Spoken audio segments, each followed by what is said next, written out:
It is the middle of summer and I want to talk about community because at the moment it is the easiest to commune, to come around together because there is so much open space within our comfort zone, because God forbid we go past it. But within our comfort zone, we no longer have to stay inside. Outside is inviting us to go for walks, to go for hikes, to go out for barbecues, to go on holidays, all of these things that excuses to come in together, these festivals, the music, like all of this stuff. Jeez, it's alive. Summer is a great time. And for that reason, it is the perfect time when we are all relaxed and we're all feeling as if the community is pretty good. Now is the time to talk about what community is and when it gets difficult and how it gets difficult, why it gets difficult and how to fix it. So there's a lot to unpack here, if I'm being really honest. But a few things to point out, I suppose, before we start. One is that community is this held space where everyone feels safe.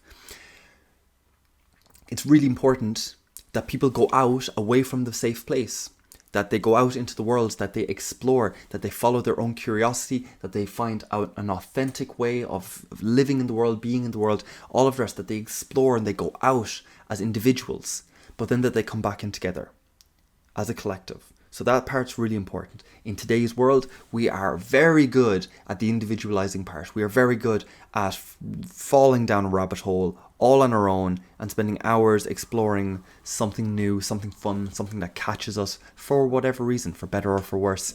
Often for worse, it's in today's entertainment space. But, so, talking about community, the importance of going out and coming back in. So what are the reasons for coming back together? One, food.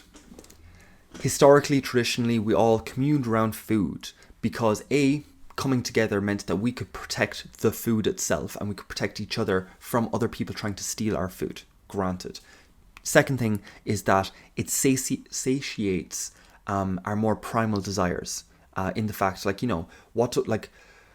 what am I doing right now? How is it paying off? Is this going to feed me tomorrow? Is this going to do all of these pressures and things that have to be done, but just that if left unchecked, if never put down, if those tools are never put down of this survival mode, gotta do, must do, all that sort of stuff, need to do. If we never put them down, then we never really develop, grow, mature. We can get overwhelmed quite easy if we stay in that, almost guaranteed if we stay in that mode. But regardless, so eating satisfies that a little bit, doesn't put it away, doesn't get rid of it, because it's always there, it's part of living, but just satiates it where that noise level goes down. Because maybe you still have that existential, why am I here? Why am I eating with this person? I could be over there talking to that person and that could pay off so much better because they're interested in the same things that I'm interested in, or whatever else. All of it could happen. But we're on about probability here.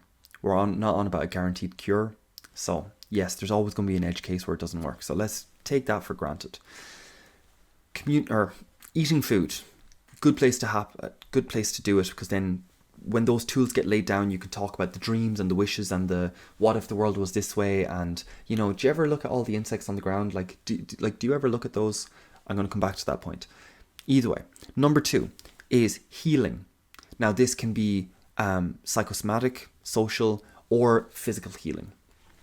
But healing is important to recognize that, out there is crazy and mad, and in here is a safe place.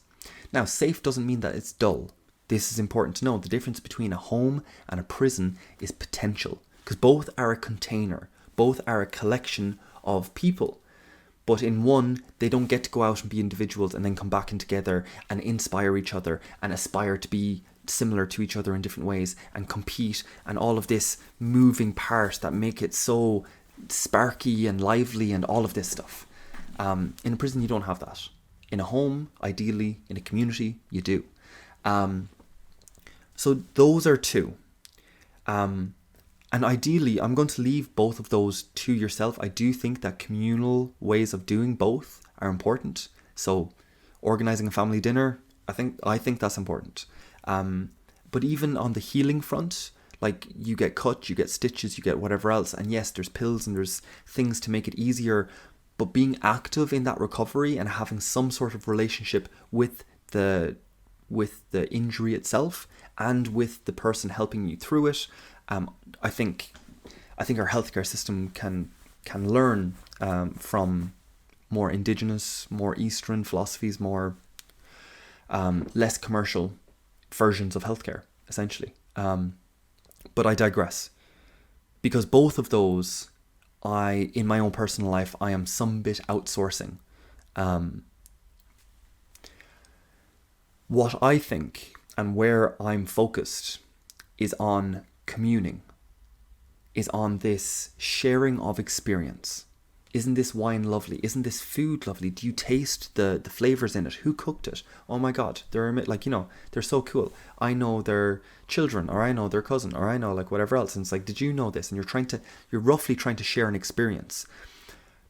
Which brings me back to, I was out walking today and I just looked at all the insects and all the, like, do you ever look at the world that way? Or I was looking up at the birds and I was wondering just how freeing it would be to be less trapped by gravity. It's like, that would be just amazing. Like, do you ever look at the world like that? And this is the important part, because that's coming from a place of vulnerability. That's coming from a place of not knowing. There's some sort of insecurity in that sharing. Vulnerability is your best word here, or my best word here. And it's not natural to be vulnerable in that space. Let's take conflict resolution for a second, because, like it or not, conflicts happen in communities. And as if I even need to say it, we all have families. Like, we all know this. We all have friend groups. We all have work colleagues. We all have these groups that we are nested within. And however often, arguments happen, or conflicts happen, or just disagreements happen, and sometimes they can fester, and sometimes they can blow up, and there's loads of ways of this going. It's a natural part of being in a group.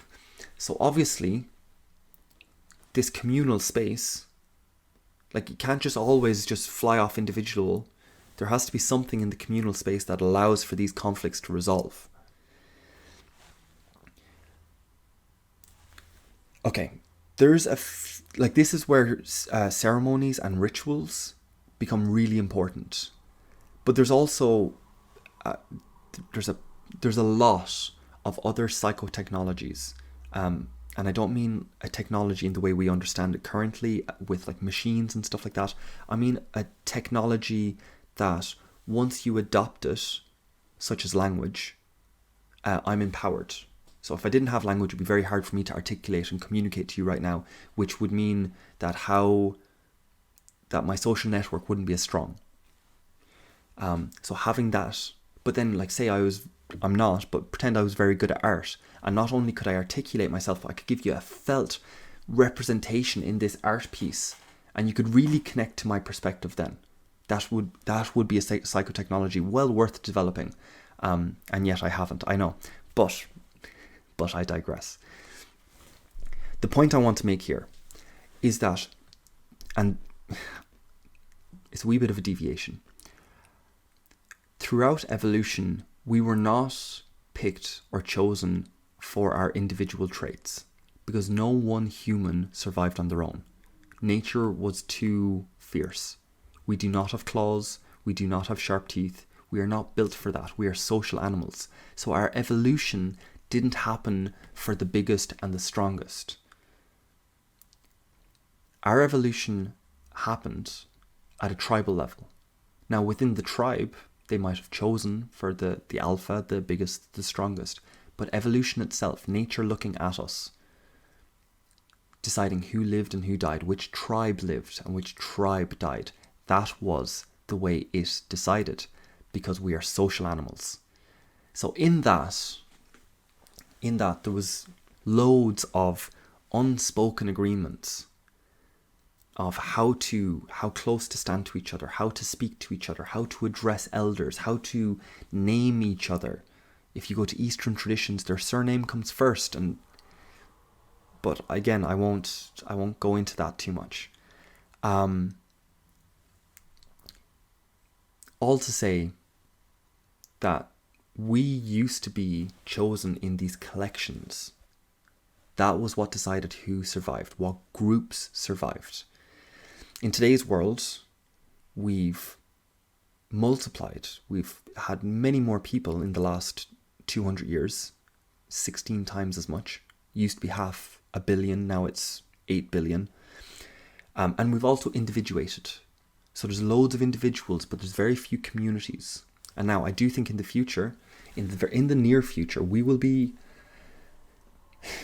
Okay, let's not make too many strong predictions, but by the end of my life, I imagine I will see community be far more important and far stronger in ways I cannot even imagine.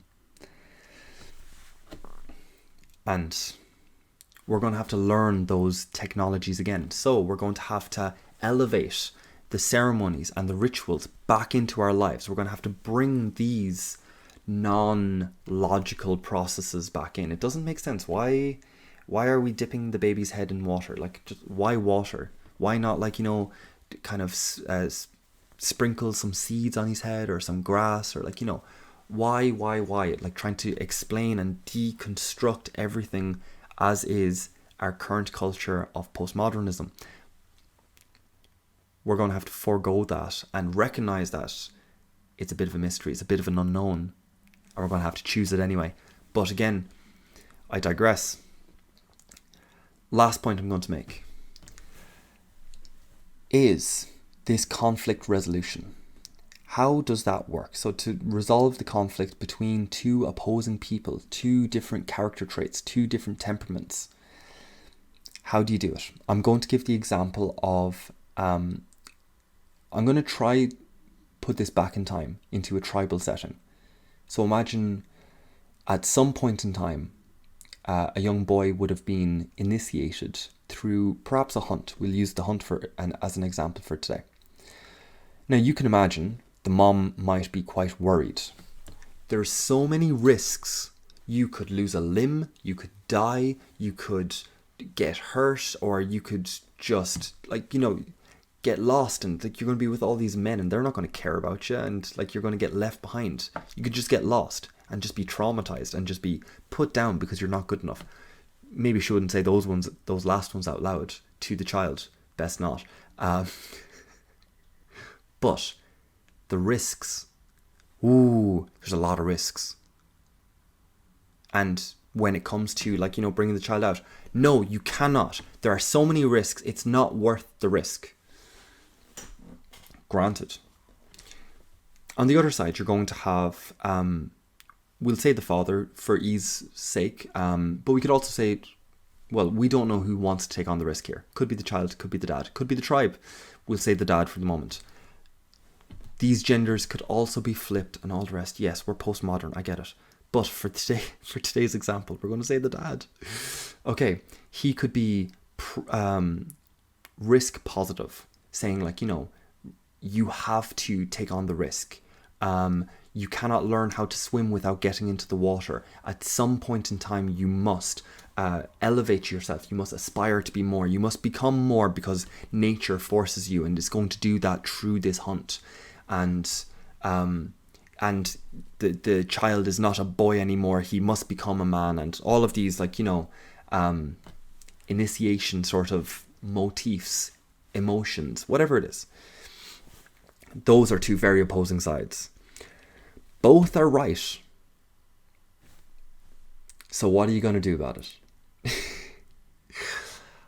Where do you stand? Well, I suppose I agree with her, or I suppose I agree with him. No. We want to be a bridge builder. We want to be the community. We want to be the space that affords them to problem solve. So at no point in this am I going to say that I problem solve this. So what's going to happen is we are going to talk to the mum, and we are going to say, she's going to be like, the risks, there's so many, and they're so dangerous, and all of this could happen, and you can't tell me it won't. I won't tell you that. Okay. I see what you're saying. And I'm also going to assume that you do accept that hunting is part of this tribe, because otherwise you're dealing with a vegan, and that's a total different conversation. So we'll project, we'll anticipate now that the mom here is okay with hunting itself. Okay. What would need to be true? What would need to happen for you to be okay with this hunt? That's an open question. Okay, so this is really important, because what the dad is going to say is, you're hardly going to wait till he's 30, or Jesus, you're going to keep him a child forever, and then this is going to happen, and this is going to happen, and it's going to argue the point. How do you not see all of these things that I'm so worried about? If he does not become an adult, if he does not take on the responsibility of life, he is going to be crippled, and how dare you do that? And whew.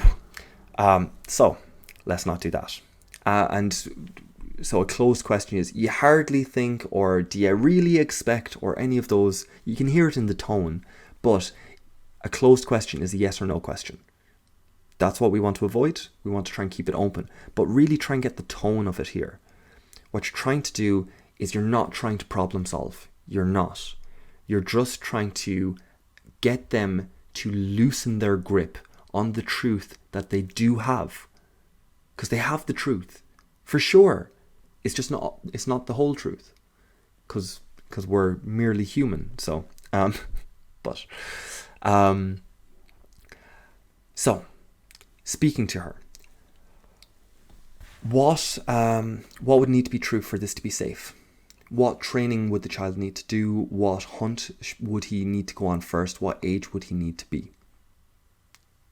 Okay, interesting. I hear your answers. Grant. The other side.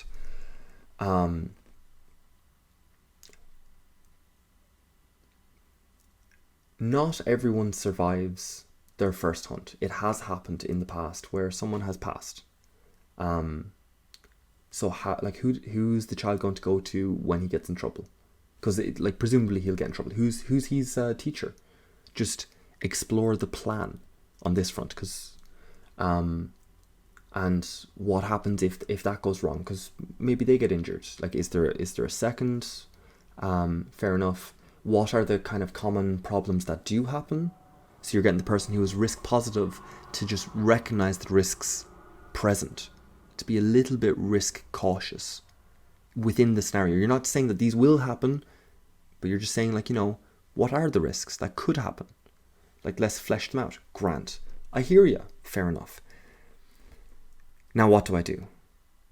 Do I talk to her on his behalf? Do I talk to him on her behalf? No. Okay, bridge builder means you build the bridge. It is for the two participants to meet on that bridge. The risks.